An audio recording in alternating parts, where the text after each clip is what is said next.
Good time. My name is Morgan. I work for Borders. I'm also, I host Babel Clash. I don't know if anybody's familiar with it yet. It is the Borders sci-fi blog. Our tagline is the geekiest debates in the galaxy, of which we hope this is one of them. So we've got a lot of people here that we're really excited about. Before we get into it, I just want to point out that there are books here. If you come up right up the steps, there's a place there. And after we have our geeky debate, it'll go for about 45 minutes or an hour or so, there will be an opportunity to have your book signed. So I just want to walk through that. So I just want to make introductions really quickly. Over on the far end there is Patrick Rothfuss. Currently lives in Wisconsin, where he teaches at the local university. And in his free time writes a satirical humor column. And something about he loves words, laughs often, and refuses to dance. So no dancing tonight. No dancing. And the name of the That's just a challenge. The name of the win is his first novel, and he promises there will be more, which I'm hopeful about. Everybody here is hopeful about, and we're really excited. Sean McGuire is next. Born in Martinez, California, and raised in a wide variety of locations, most of which boasted some sort of dangerous native wildlife.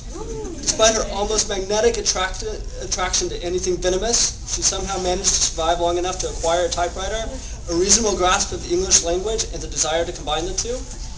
We're pretty excited because her new book is Rosemary and Rue, and it's here. It's not actually in bookstores anywhere else yet. We were able to get some early copies specifically for this event. So we're very excited about that. Next is Rob Thurman. Which news to me, it was like 4 books that I bought before I realized that that's the case, but that's all right. It's a good sex change operation. Yeah, that's right. She lives in Indiana, the land of rolling hills and cows. Lots and lots of cows, she says. She's the author of the Cal Leandros, did I say that right? Leandros, there you go. Leandros series. And Trick of the Light is the first book in our new series coming soon. Yes. Is that right? So I Excellent. write a woman, but I'll still be a man in front of you. But my picture will be on the back, so you'll know. That's good. Just in case. Next is Kat Richardson. She lives in a sailboat in Seattle with her husband, a crotchety old cat, and 2 ferrets. She rides a motorcycle, shoots target pistol, and does not own a TV. And her next book in the Grey Walker series is now available, Vanished. I don't have any room for a TV. The boat's this big. Come over to my place. You can use mine. Jean Stein is the author of the Anna Strong novels. The first book of the series is The Becoming, and Retribution is due next month. Yes. The new one in the series. Great. And Amber Benson. Very excited to have Amber here. Sorry, she's here, really, honestly. Doesn't even know. I know who you are, but so eloquently put here on the page. Amber's co-created, co-wrote, and directed the animated supernatural web series Ghosts of Albion with Christopher Golden, followed by a series of novels that includes Witchery and the Accursed and the novella Astray. They also co-authored the novella The Seven Whistlers. And as an actress, she has appeared in dozens of roles in feature films, TV movies, television series, including the fan favorite role of Tara McClay on a show that you may have heard of called Buffy the Vampire Slayer. And she is also the author of Death's Daughter. And Tom Stagowski.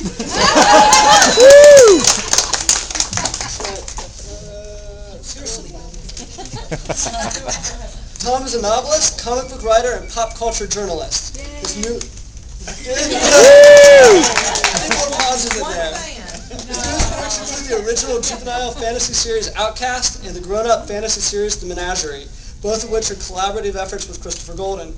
His other fictional works include a conspiracy thriller called Force Majeure, also with Golden, and his own unique quartet of supernatural teen thrillers called The Fallen. So thank you all for coming. And in the spirit of geeky debate, we wanted to have a topic. So our topic tonight is really focused on urban fantasy versus epic fantasy. Those are the 2 big parts of pop culture and buzz and fantasy right now. It's what's really hot, and we just kind of want to find out why.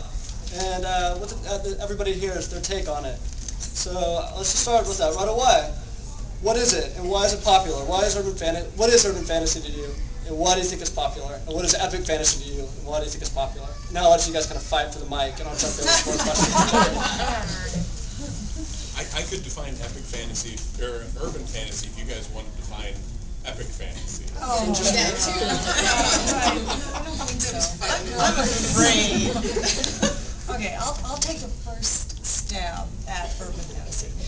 My take on urban fantasy is that it's a story set in a contemporary world, in this world, with supernatural creatures and characters that walk amongst us. Sometimes they're known to the rest of the population, sometimes they're secret. So now, I'm not going to even try. Epic fantasy is where these wonderful writers develop these entire worlds from whole cloth. They start at the very beginning and tell you everything about the world, and I am not that creative. So I like urban fantasy. I like to write urban fantasy. So is like Lord of the Rings considered an epic fantasy? Yes. Yeah. Lord of the Rings is prototypical. I was feeling really dumb there. But I think, honestly, any book over a certain length that is fantasy. I think if it's long enough, they're going to say epic. It doesn't matter, like, if you're heroic fantasy, but you cross 200,000 words, then you're epic fantasy. That's a very valid stance. I mean, Stephen King considers The Talisman to be an epic fantasy, but it is epic fantasy, but you can also define it through most definitions that people give of urban fantasy. It's taking place largely in our world with slight changes. The territories are a reflection of our world, but they're less than half of the book.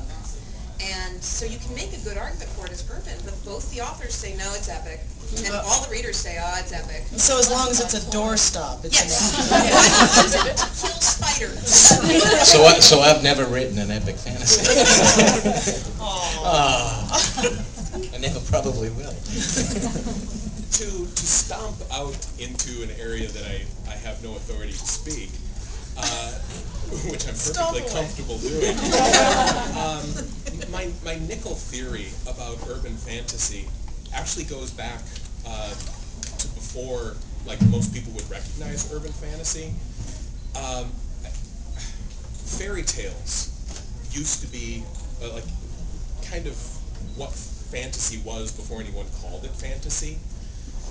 And fairy tales served like a valid psychological purpose. You know, people told and retold them, they were printed and shared. Back before marketing was much of a concern.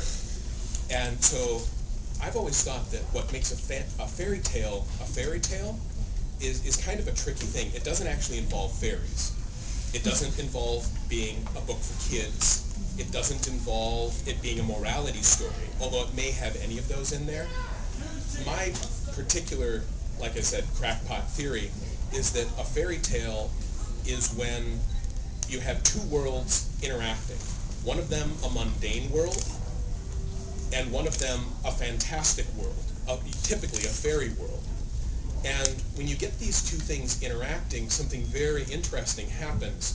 The real world suddenly becomes strange and wonderful, and this other world suddenly becomes very realistic.